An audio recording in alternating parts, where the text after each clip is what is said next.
ज़िले काउंसिलर जो इलेक्शन हाराईंदड़ आसिफ अली ज़रदारी ॿियो भेरो मुल्क जो सदर बणिजी वियो। अहम ॼाण हासिल करण लाइ वीडियो खे आख़िर ताईं ॾिसंदा।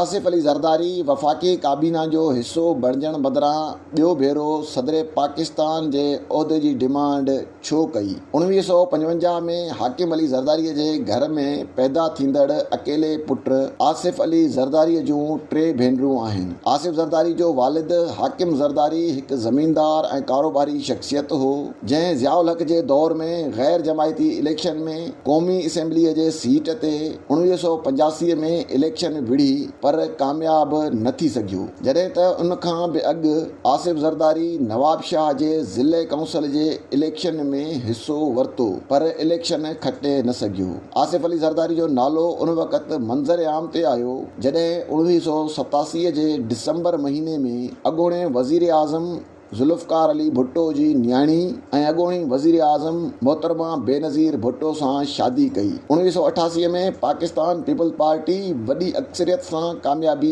माणी ऐं बेनज़ीर भुट्टो पाकिस्तान जी पहिरीं औरत वज़ीर आज़म चूंडिजी वई। मोहतरमा बेनज़ीर भुट्टो पंहिंजे वर आसिफ अली ज़रदारी खे पाण सां गॾु वज़ीर आज़म हाउस वठी वई। उन खां पोइ आसिफ अली ज़रदारी बाबति मुख़्तलिफ़ क़िस्मनि जे इल्ज़ामनि जनम वरितो। उन वक़्त जे सदर पाकिस्तान ग़ुलाम इसाक़ खान पीपल्स पार्टीअ जे हुकूमत खे करप्शन ऐं बदउनवानीअ जे इल्ज़ाम में ख़त्म कयो। उन खां पोइ नवाज़ शरीफ़ जे दौर हुकूमत में 10 अक्टूबर 1990 ते आसिफ अली ज़रदारी पहिरियों भेरो गिरफ़्तार थियो। नवाज़ शरीफ़ जे हुकूमत ख़त्म थियण बाद फेबरवरी 1993 में आसिफ ज़रदारी जेल मां आज़ाद थियो। आसिफ ज़रदारी मथां माली खुर्द बुर्द, अगवा ऐं अख्तियारनि जे नाजाइज़ इस्तेमाल जहिड़ा संगीन इल्ज़ाम लॻा जेके बाद में अदालतुनि में बि साबित न थी सघिया। सन 1993 जे आम चूंडुनि में हिकु भेरो ॿीहर पीपल्स पार्टी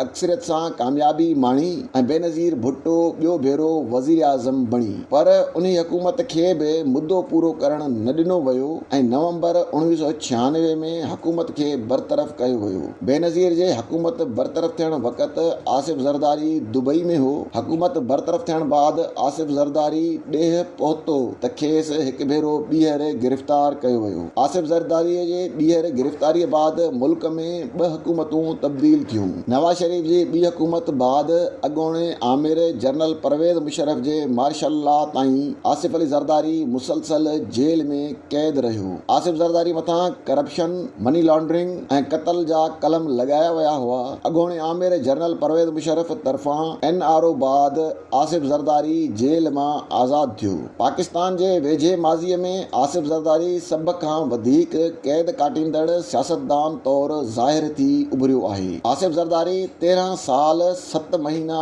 जेल काटे चुको आहे।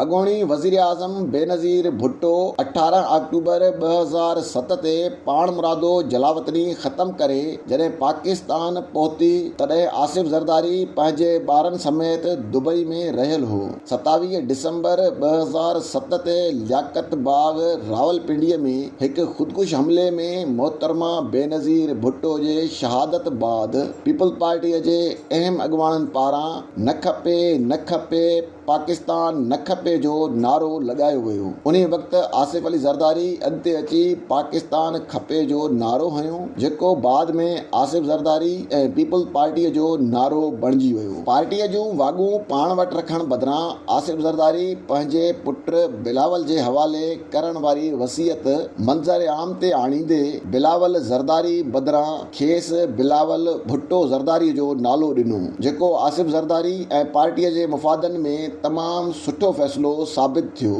छो त इन अमल सां पार्टीअ में संदसि मुखालफ़त कान थी, जॾहिं त असल में पार्टीअ जूं वाॻूं आसिफ ज़रदारी वटि ई रहियूं। 2008 जे आम चूंडुनि में पीपल्स पार्टी वफ़ाक़ में हुकूमत ठाहिण जी पोज़ीशन में अची वई, जंहिं बाद इहो कवी इम्कान हो त आसिफ ज़रदारी वज़ीर आज़म जो अहम उहिदो पाण संभालींदो, पर कुझु ज़रियनि जो चवणु आहे त हिकु ॻुझे डील तहत आसिफ ज़रदारी खे वज़ीर आज़म न थियण जो इशारो मिलियो हो, जंहिं ते मुफ़ाहिमत जो बादशाह बणजंदड़ आसिफ ज़रदारी पीपल पार्टीअ जे तारीख़ में पहिरियों भेरो पंजाब मां सैयद यूसुफ रज़ा गिलानी खे वज़ीर आज़म मुंतखिब कयो। पार्टी ज़रियनि में इहो तासुर हुयो त आसिफ ज़रदारी जेकॾहिं वज़ीर आज़म न थियो त पाकिस्तान पीपल पार्टी पार्लियामेंटेरियन जे सदर मखदूम अमीन फ़हीम खे वज़ीर आज़म बणायो वेंदो। अहिड़ी रीति आसिफ ज़रदारी वज़ीर आज़म बदिरां मुल्क जो सदर बणिजी वियो ऐं आसिफ ज़रदारी मुल्क जो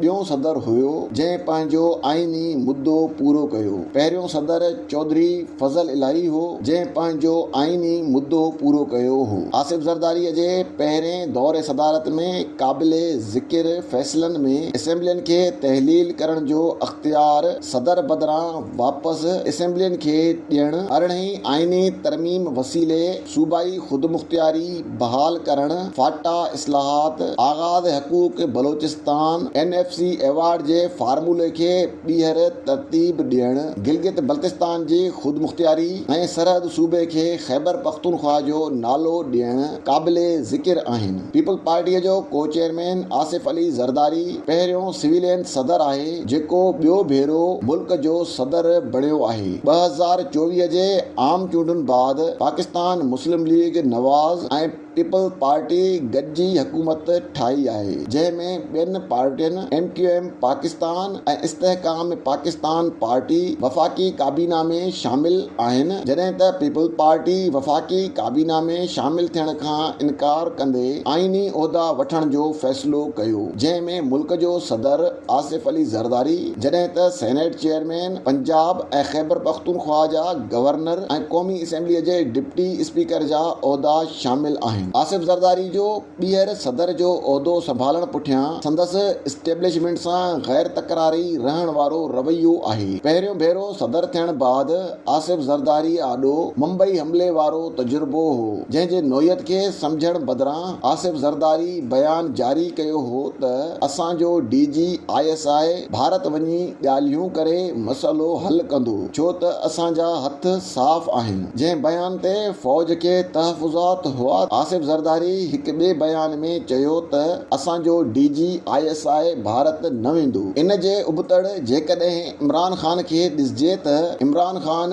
DG ISI general Faiz Hameed जे मामले ते अना ॾेखारियई। अहिड़ी रीति नवाज़ शरीफ़ जो जहांगीर करामत सां क़ौमी सलामती काउंसिल ठाहिण तां तकरार थियो हो, पर आसिफ ज़रदारी अना में वञण बदिरां फ़ौज जे ॻाल्हि खे तरजीह ॾिनी। ज़रदारी जे दौरे सदारत में काबीना फ़ैसिलो कयो हो त इंटेलिजेंस ब्यूरो ऐं ISI वफ़ाक़ी घरू वज़ीर जे मातहत कमु कंदा, जंहिं ते बि फ़ौज खे मिठाण लॻी त उहो फ़ैसिलो वापसि वरितो वियो। अहिड़ी तरह रेमंड डेविस जो मामिलो हुजे या एबटाबाद में ओसामा बिन लादेन खे मारण वारे मसइलनि ते, ज़रदारी उहो मौक़िफ़ अख़्तियार कयो जेको इस्टेब्लिशमेंट जो मौक़िफ़ हो। इन्हीअ जे करे आसिफ ज़रदारी सेफ साइड ऐं गैर तकरारी साबित थियो आहे।